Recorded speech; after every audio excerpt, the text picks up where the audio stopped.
How we all get along today?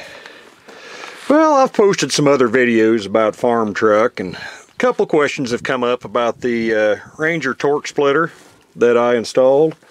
Reason behind the torque splitter was this whole big block truck was pretty much useless on the highway without it. I was turning 4,000 RPMs at about 52 miles an hour, and the old big block just did not like that. She was screaming. It would have overheating trouble. Pull anything. Shoot, I've been known to haul that old 906 behind it, and that thing ain't light, but it passed everything but a gas station, or pull anything but a gas station, I guess. Got terrible mileage. So I had done some research before on a Land Cruiser project I did about the torque splitters, and because it was the same way, it was pretty low geared. But so I decided to put one in this truck, see what it would do.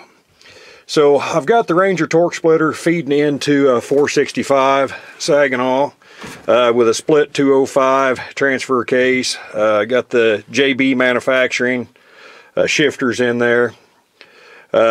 See, I believe, bear with me, I'm doing all this from memory. It moves everything back about 7.5 inches, and I believe it's a 27% overdrive. And boy, did it make a difference. I mean, it actually, I could even use the word fuel economy for once. You know, this thing went from just a couple miles a gallon to doing pretty daggone decent, and I can run down the highway at 65, 70 miles an hour now, and just turn about 3,200, 3,500 RPM. Made a world of difference. On moving everything back, somebody had asked about the floorboards and the modifications. So what you got right here would have been your original transmission shifter hole. So that moves back, centered there. Your transfer case shifter would have been right here, and it actually located it plumb back under the seat. It would be fine if you had a bucket seats, but I like my old bench seat, and so that did take some more fabrication to get those shifters out from underneath the seat. Like I said, everything else pretty straightforward. Got your Ranger over here, just off to the side, almost perfectly in line with where the original shifter came through the floorboard. I had to bend the shifter of the transmission just a little bit to get it to clear the seat. Yeah, in reverse it would come back and hit the seat, but just a little bit of tweaking on the shaft, and actually it made it stand up a little taller and makes it shift a little nicer. The big issue, like I said, was the split 205. I'll go underneath here in a minute and show you what I had to do down there. As far as longevity and strength, I am hell on transmissions. I believe I'm on my 4th SM465 that I've had rebuilt since I put this torque splitter in there. I've been known to twist input shafts, output shafts, just completely gut them. And since I've put this in, that torque splitter has lived through all of that. My big block's over 400 horse and quite a bit of torque. It really tears shit up. I've mostly attributed to whiskey throttle, but we won't discuss that here. I lied to the wife, tell her it wasn't. It just went out. As far as installing the transmission, the one modification you do have to do, and this is one of the transmissions I grenaded, you see your seal retainer, and this would have also been your throwout bearing snout was on here. You have to cut that off.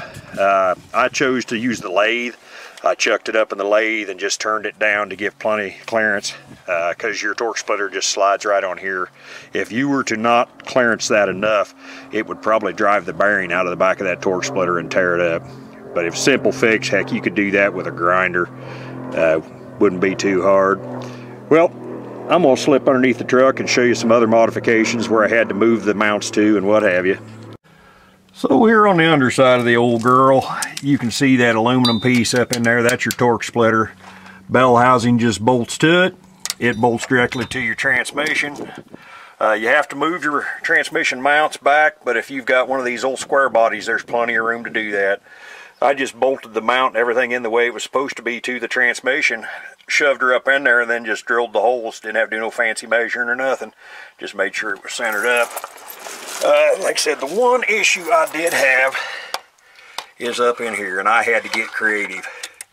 So that right there would have been the original mounting point for your shifter, and that is plumb back under the seat. So I built this bracket here, and it went through a couple different evolutions. I tried to move it to right there. That did not work. So I ended up mounting it up to the top of the transmission, built a little pad. I wish I'd taken some pictures of it while I had it out. This JB twin stick kit came with the Heim joints and everything, but I did have to build new rods to give me more length because I had, where I moved it forward. But all in all, it was not that bad of a project, and I am totally happy that I did it. No downside. Probably the only thing, if I could say, is a downside is road noise. It does have a little bit of a whine when it's in the high side.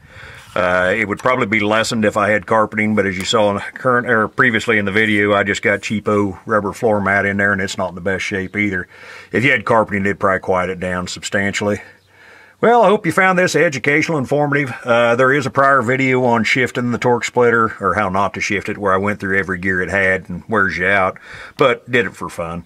Be sure to like, subscribe, comment. If you've got any other questions, be sure and ask. I'll do my best to answer them. I'm by no means an expert, but I don't think anybody is. Y'all have a good one. Thank you.